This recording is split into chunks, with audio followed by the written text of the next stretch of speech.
Hi 6th grade viola players, so you should have seen the video already that showed us how to set up our music staff. So I'm going to go ahead and go through what we should have set up already. We have our alto clef right here at the beginning telling me that this is viola music.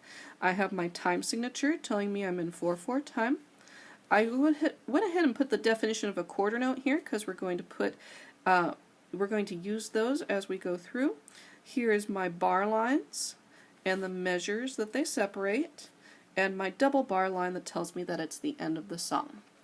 Now, as we start off note reading, I want to make sure that I'm starting from the very beginning with the notes that are the easiest for us to play, and that is our open strings. And I'm going to pick two of our open strings. I'm going to pick your D string and your A string. I'm going to start off with D, and for us, that is going to be in this second space on your clef right here. Okay, so that is my D. And for you guys, because we're on the upper half of your music staff, I'm actually going to point my stem down like this. And this is D.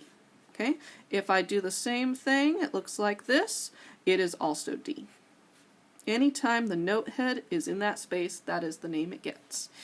The next one I want to use is your A string, and that is actually the space right above the top line of your music staff, and it would look like this.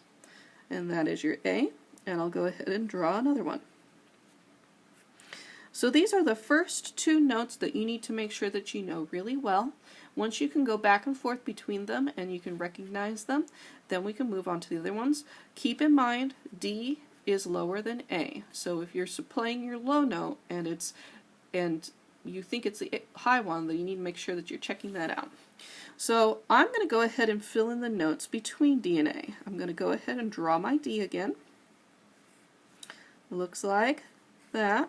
And I happen to know how many are going to fit in between, so I know I need to put my A over here.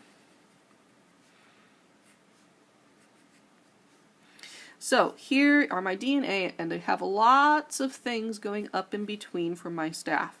I'm going to climb up my staff like I climb up a ladder. So since I'm in a space right here, my next note that I'm going to have is going to be on the line. I'm going to go ahead and put my note head there. And then I'm going to use my alphabet to figure it out. D, the next note in the alphabet, if I keep going into the alphabet, is going to be E. And that is my E. The next note after that, I'm going to keep going space, line, the next one's on a space. So I'll fill that out. D, E, F. Okay, so there is my F. I'm going to go D, E, F, and the last one up here is going to be G on the line. You'll notice that my A is in the space above that, so we still are filling that in. And these are my first 5 notes that I use on my instrument. Now, if you were in orchestra last year, you might notice something about this F. And that's that right now, when you first start out playing, you don't actually use F most of the time. You use a note that's called F sharp.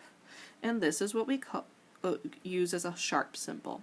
So that is how I know that I need to raise this so that my second finger here is closer to my third finger to play F sharp instead of F. F is actually its own note, but we'll get to that later this year. Okay, and I think that will get us started for reading our notes. In the next video, we'll talk about the D major scale.